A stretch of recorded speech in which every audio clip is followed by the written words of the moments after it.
الحمد لله نحمده ونستعينه ونستغفره ونؤمن به ونتوكل عليه ونعوذ بالله من شرور أنفسنا ومن سيئات أعمالنا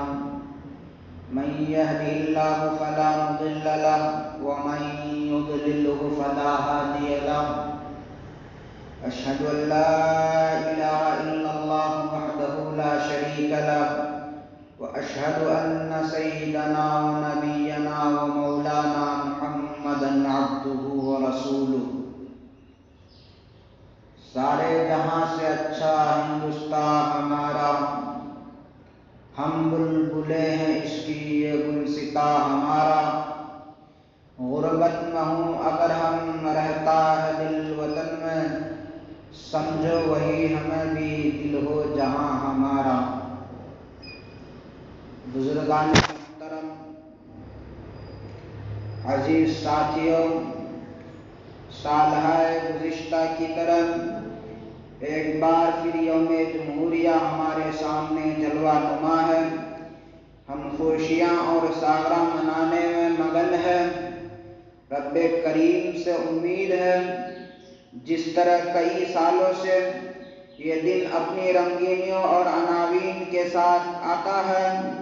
انشاءاللہ قیامت تک آتا رہے گا۔ میرے عزیزوں، جب یوم جمہوریہ کا دن آتا ہے، بچے اسکولوں، کالجوں اور مدرسوں میں ترانے گنگناتے ہیں، بڑے جھنڈے لہراتے ہیں، جوشیلی تقریریں کرتے ہیں۔ ہر چھوٹا بڑا لیڈر یوم جمہوریہ کے موقع پر ایک بیان دینا چاہتا ہے، حتیٰ کہ میڈیا بھی جنگ آزادی کے واقعات بیان کرنے اور ممتاز مجاہدین آزادی کی سیرت خیر و بد سنانے میں اپنا زور صرف کر دیتے ہیں، لیکن یہ دن جو پیغام لے کر آتا ہے اس پر توجہ کی ضرورت ہے۔ آج ہمارے نوجوان، نئی نسل، ہمارے اسکول میں پڑھنے والے بچے، کالج میں پڑھنے والے بچے یہ تو جانتے ہیں جواہر لال نہرو کون تھے، مہاتما گاندھی کون تھے، سبھاش چندر کون تھے، ابوالکلام آزاد کون تھے اور انہوں نے کیا کیا کیا تھا۔ ابھی اسی پروگرام میں، اسی مجلس میں کسی ذہن طالب سے، کسی بچے سے پوچھ لیا جائے، وہ ضرور بتائے گا وہ مجاہدین آزادی اور ہندوستان کے آزاد کرنے والے تھے۔ میں پوچھنا چاہتا ہوں غافل ساتھیوں سے، کیا جنگ آزادی دو بھائیوں کی بٹواری کی لڑائی تھی جس میں موتی لال نہرو اور مہاتما گاندھی جی نے آ کر صلح کرا دی کہ ہو گئی آزادی، یا وہ کشتی پر سوار تھے، سب ڈوبنے کو تھے تو وہ کود گئے کہ ہو گئی آزادی؟ نہیں نہیں، ہرگز نہیں۔ جنگ آزادی پر پوری 2 صدیاں گزری ہے، 1000 لوگوں نے اپنی جانیں قربانیاں دی ہیں اس ہندوستان کے خاطر، جب جا کر یہ ہندوستان آزاد ہوا ہے۔ میرے عزیزوں، یہ دن ہمیں اپنے اسلاف اور بزرگوں کی قربانیاں یاد دلا کر زندگی گزارنے کا سبق دیتا ہے۔ میں عرض کر دینا چاہتا ہوں، جنگ آزادی کی تاریخ 200 سالہ ہے۔ اس تاریخ کی ابتدا اس وقت ہوگی، اس تاریخ کی ابتدا اس وقت ہو گئی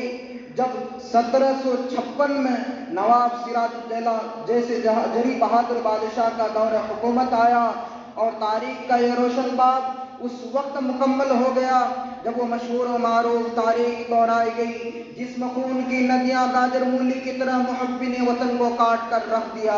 آج اس تاریخ کو 1857 کے نام سے یاد کیا جاتا ہے۔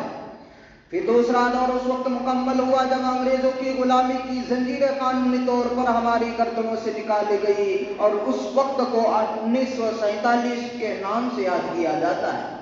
میرے عزیزوں، اگر ہم ان 2 تاریخوں کا جائزہ لیں تو معلوم ہوگا 1756 سے لے کر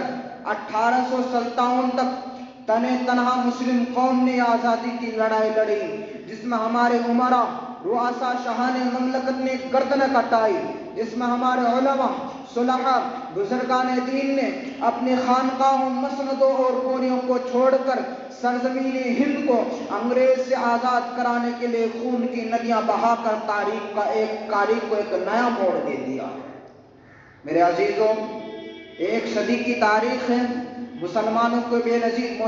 کی بے نظیر قربانیوں سے بھری پڑی ہے، جسے کبھی بھلا نہیں جاتا، خصوصاً اس احساس بلند ہمت، بالغ النظر، دور اندیش بہادر بادشاہ کو جسے ٹیپو سلطان کہا جاتا ہے۔ جب اس نے دیکھا انگریز ہمیں آپس میں لڑا کر آندھی طوفان کی طرح سرزمین ہند کو رونتے ہوئے قبضہ کرتے جا رہا ہے، اس نے سوچا اگر کوئی منظم طاقت ان کے مقابلے پر نہ آ سکی اور بڑھتے ہوئے ان کے سیلاب کو نہ روکا گیا تو وہ دن قریب ہے کہ پورا ملک ان کی جھولی میں آ جائے۔ چنانچہ ٹیپو سلطان نے منظم طور پر انگریزوں سے معرکہ آرائی شروع کر دی۔ انگریزوں کو یہ احساس ہو چلا تھا کہ ٹیپو ہی ایسے چٹان ہے جسے ہٹانا بہت ضروری ہے۔ ٹیپو کے رہتے ہوئے ہم اپنے ناپاک ارادے میں کامیاب نہیں ہو سکتے، یہ انگریزوں کو احساس ہو چلا تھا۔ چنانچہ یہی ٹیپو سلطان ہے جنہوں نے کبھی بھی انگریزوں کے سامنے اپنے سر کو نہیں جھکایا، لڑتے رہے، شہید ہو گئے، جن کا ایک قول مشہور ہے کہ گیدڑ کی 100 سالہ زندگی